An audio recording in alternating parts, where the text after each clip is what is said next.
반갑습니다. 경매당 회원 여러분. 오늘 제목은 2023년도 부동산 전망입니다. 다들 연말 되면 이런 생각도 저런 생각도 하는데 특히 이제 올해 22년도 문제가 많았죠. 생각지도 못했던 일들이 터지고 생각지 못했던 전쟁도 터졌죠. 네. 전 세계가 마치 이제 예상치 못했던 일들에 이제 코로나 팬데믹을 벗어나서 이런 일을 겪게 됐는데요. 과연 이거를 예상을 했을 수 있으리라라고 이제 감히 추측하기는 좀 어려운 상황은 맞습니다. 근데 뭐랄까 재화의 상승이 인플레이션이 엄청나게 긴 터널을 지나왔죠.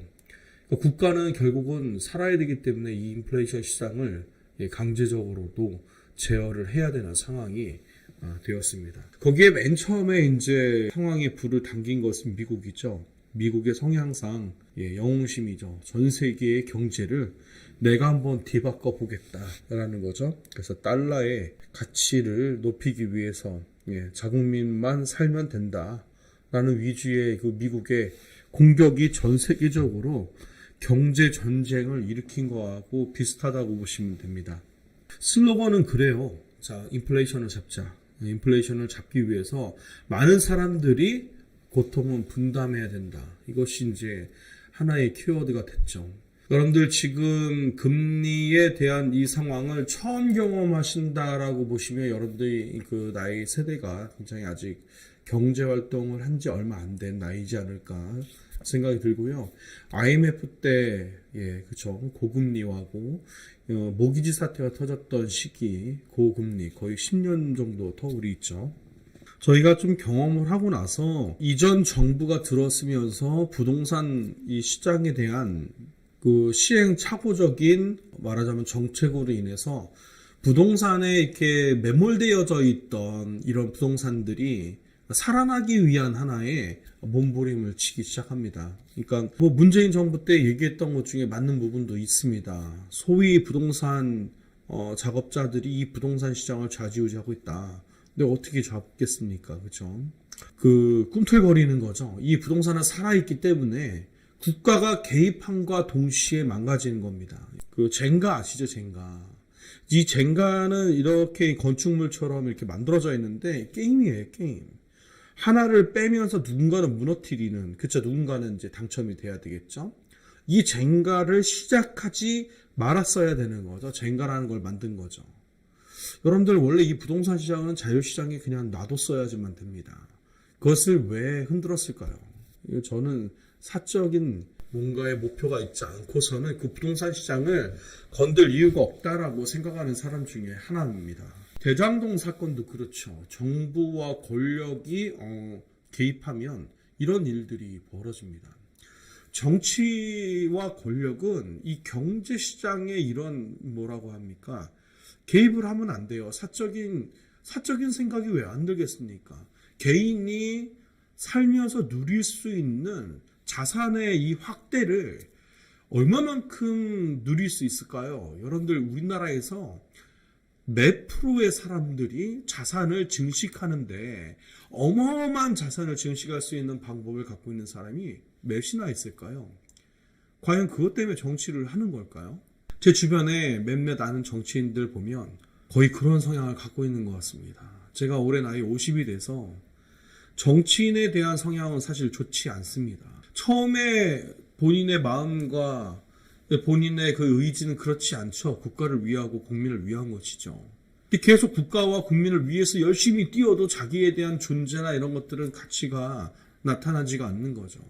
적어도 나의 가치는 여기까지 올라오기 위해서 얼마나 많은 공부를 하고, 그렇죠? 그런 수고와 노력이 있었을 겁니다. 보상 심리가 따르게 되죠. 여러분들이 만약에 정치판에서 얻은 권력을 얻는다고 하면 여러분들 마음은 어떻겠습니까? 다를까요? 그 사람들은? 국가의 영웅들일까요? 권력을 쟁취하게 되면 부에 눈이 먼다는 것은 여러분들 저는 당연한 기정사실이다라고 생각을 하고 있습니다. 다만 완벽한 범죄를 저지른 사람 혹은 적당한 협의를 본 사람들은 부각이 안 된 거겠죠. 이렇게 정치와 권력이 한 나라의 부동산 시장을 들었다 놨다 했습니다.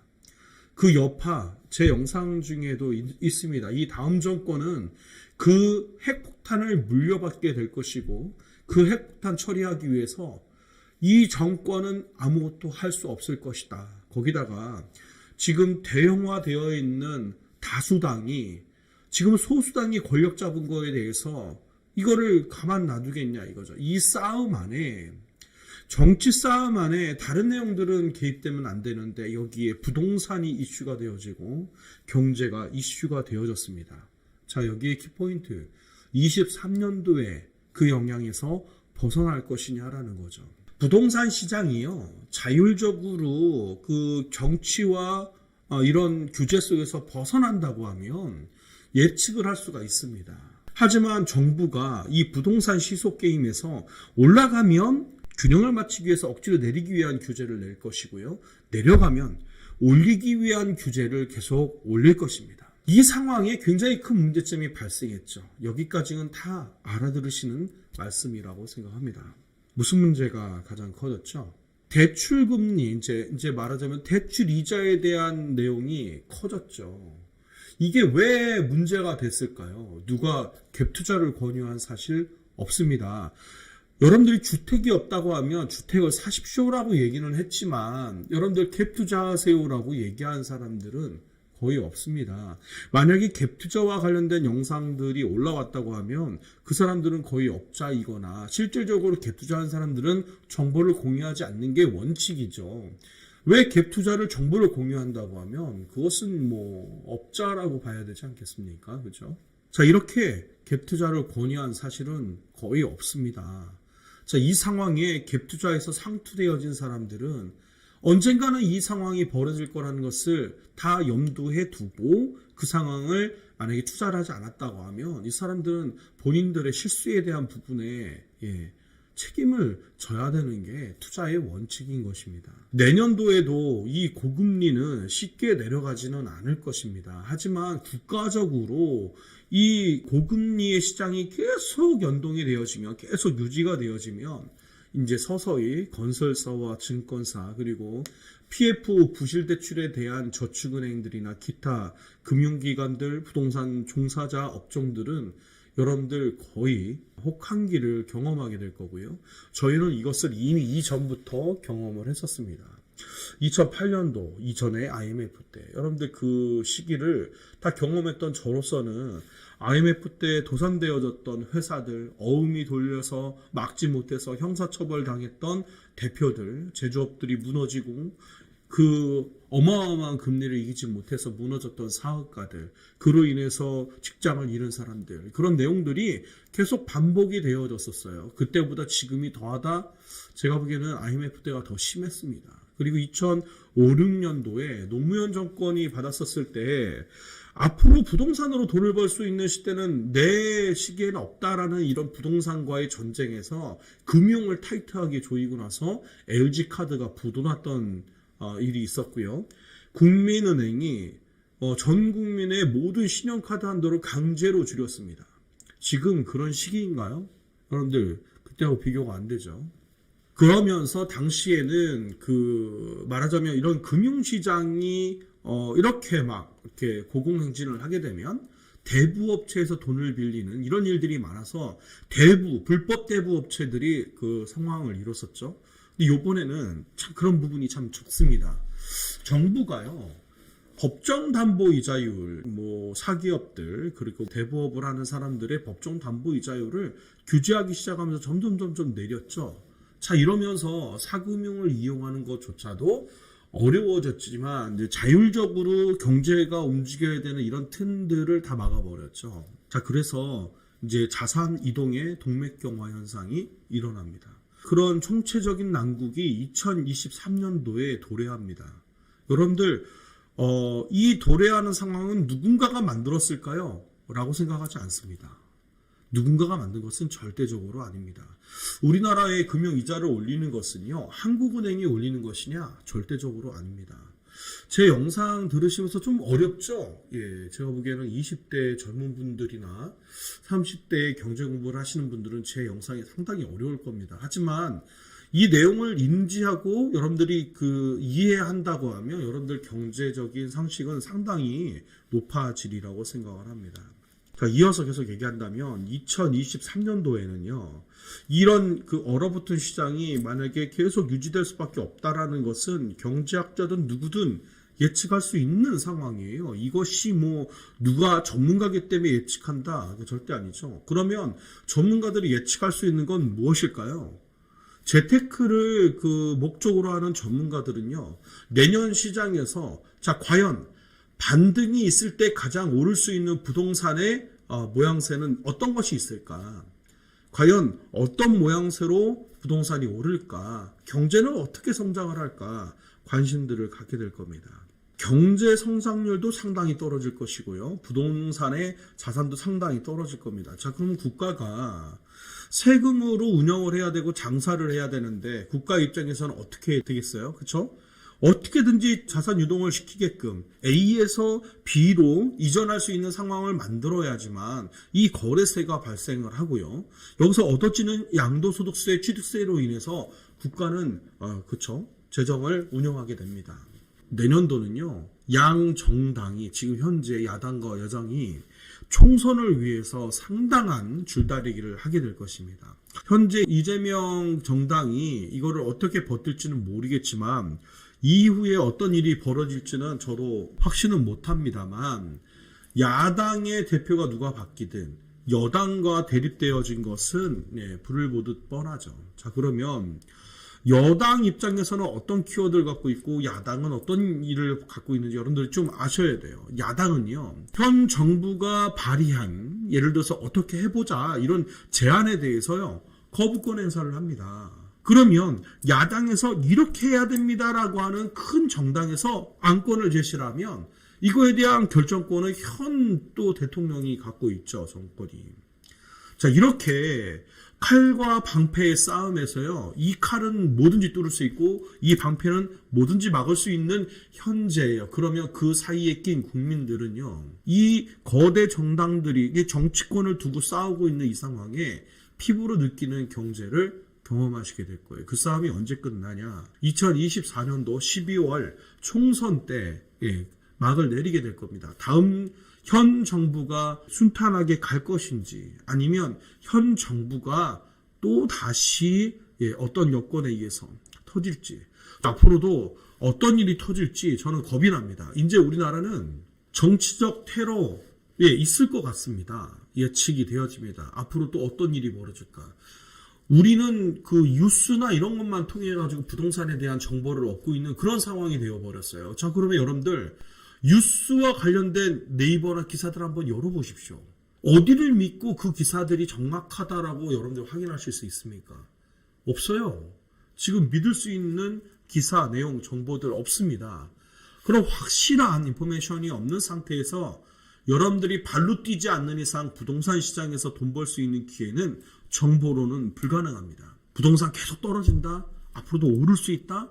전세 시장이 계속 떨어질 것이다? 전세 시장 좀 오를 수 있다? 이런 정보를 여러분들이 인터넷에서 접하지 마시고요. 현장에 가십시오. 여러분들이 생각했던 부동산 시장이 얼어붙었다고 하면 경매 시장에 사람들이 싹 빠지겠죠. 경매 시장에 사람들 빠지지 않았습니다. 자, 근데 왜 그럴 거냐는 거죠. 실질적으로 부동산은 시장에 죽었지만요. 그 중에서도 옥석을 가리기 위한 것이죠. 부동산이 분명히 향후 이제 오를 거다라는 확신을 갖고 있는 사람들이 현찰을 들고 쇼핑하는 시기가 도래한 거죠. 자, 그렇다면 저는요, 내년도 중후반기에는 여러분들 어떤 형태로든 부동산을 매입하는 거에 대한 좋은 물건을 고를 수 있는 눈을 가져야 된다 생각합니다. 만약에 그 시기가 몰린다고 하면 내년 초에 조금 더 일찍 내가 금융에 대한 이자는 선투자한다 생각하고 좋은 물건을 찾을 수 있다고 하면 여러분들은 좋은 투자를 하는 방법을 알게 된 것일 겁니다. 자, 그러면 부동산의 키워드부터 바꿔야죠. 부동산은 주식처럼 투자하는 것이 절대로 아닙니다. 여러분들 적어도 2년에서 3년에 대한 투자 기간은 갖고 계셔야 돼요. 부동산을 1년 터울, 3년 터울, 여러분들 좋습니다. 단타로 돈 버는 기술을 갖고 계시는 전문가들이 많죠. 하지만 그 사람들은 24시간을 오로지 부동산에 시간을 투자합니다. 여러분들이 얼마만큼 부동산에 시간을 투자하시면서 주식처럼 거래할 수 있는 방법을 여러분들이 선택한다면 저는 추천하지 않습니다. 여러분들이 부동산에 자산을 묶어놓고 만약에 여러분들이 생업을 한다고 하면 적어도 2년, 3년 안에 부동산의 수익을 맛볼 수 있는 그 시기와 사이클은 정해야 된다고 생각하죠. 이전에 굉장히 중요한 그 사이클이 있었죠. 부동산 2년, 3년 안에 2배는 오른다라는 그런 그 하나의 슬로건이 있었어요. 2006년도, 2008년도 때 그런 일들이 있었는데 이제 앞으로 또 그 시장이 도래한 거죠. 앞으로 2년에서 3년 사이에 부동산 2배 오르는 거에 대한 정설은 최근 2023년도에 투자한 사람들이 2024년도, 5년도, 6년도에 경험하게 될 시장일 것입니다. 이거는 예측이 아니고 계속 돌았던 사이클이죠. 자, 그러면 부동산이 어디까지 떨어질 것입니다. 어디까지 올라갈 것입니다. 이것을 노리는 것은 신의 영역이고요. 부동산이 떨어지는 상황인 건 맞다라는 거죠. 근데 여러분들 너무 많이 떨어지면 국가는 재정적으로 디볼트하게 됩니다. 서울시의 모든 자산이 얼마나 많은 금액으로 손실되냐. 서울시가 운영을 할 수가 없고 국가가 망하는 거예요. 여러분들 국가가 망하지 않기 위해 많은 정책을 내놓을 건데 그 정책은 우리가 예상하지 못할 정책들일 것입니다. 시소게임에서 어떻게든지 부동산의 균형을 맞추기 위해 가게 될 것이에요. 지금은 조정기간입니다. 대폭락, 대상승 이런 단어를 쓰지 마시고요. 큰 조정이 있다라고 생각을 하시면서 부동산을 바라보셔야 된다는 거죠. 지금의 현금의 가치는 2021년도 부동산의 상한가 올랐을 때보다 현금의 가치가 더 올라간 것이지 부동산의 가치가 떨어졌다라고 생각하시는 것보다는 더 옳은 판단이 될 겁니다. 그러니까 현금을 가지고 내가 옳은 선택을 할 수 있는 시기가 내년에 그렇게 길지 않다라는 거죠. 올해를 마무리하시면서 내년 초, 중반, 후반 여러분들 시그널을 잘 보셔야 됩니다. 어떤 시그널? 정치의 움직임, 표의 움직임에 대한 시그널을 보십시오. 부동산이 계속 떨어지는 곳에 정부가 힘을 준다고 하면 여러분들 대폭락의 시그널을 주는 사람들 얘기가 맞습니다. 하지만 이 부동산이 대폭락을 하는 시그널이 맞아떨어지면 국가는 없을 겁니다. 여러분들 대한민국은 없어지는 거예요. 저는 과감히 그렇게 생각을 합니다. 그렇기 때문에 이 균형을 막기 위해서 국가는 많은 노력을 하게 될 것이고 그 노력에 대한 신뢰와 그리고 그 균형에 대한 투자는 여러분들 확실한 투자 방법이다라고 생각을 합니다. 23년도 부동산 전망 여러분들 굉장히 어려운 시기일 거지만 분명히 옥석을 가려서 투자를 꼭 하셔야지만 된다는 말씀을 좀 드리고 오늘 방송을 마무리하려고 하는데요. 경매당이 시즌2로 이제 경매 홈쇼핑이라는 채널을 여러분들 준비하고 있습니다. 내년에 저희가 경매 홈쇼핑을 통해서 여러분들에게 실제적으로 이런 물건은 괜찮습니다라는 추천 물건을 영상을 통해서 공개할 겁니다. 여러분들 많은 관심 가져주시고요. 올해도 너무 수고 많으셨습니다. 고생하셨는데 건강관리 잘 하시고요. 자, 메리 크리스마스 앤 해피 뉴 이어입니다. 여러분들 제가 지금 영상 찍고 다음번에 또 영상 올해 올릴지 모르겠지만 지금 제가 준비하고 있는 일 때문에 연말까지 상당히 바쁠 거거든요. 자, 인사차 23년도의 전망으로 여러분들에게 오늘 방송을 준비했습니다. 자, 그러면 많은 응원 부탁드리고요. 주변에 많이 알려주시기 바랍니다. 감사합니다.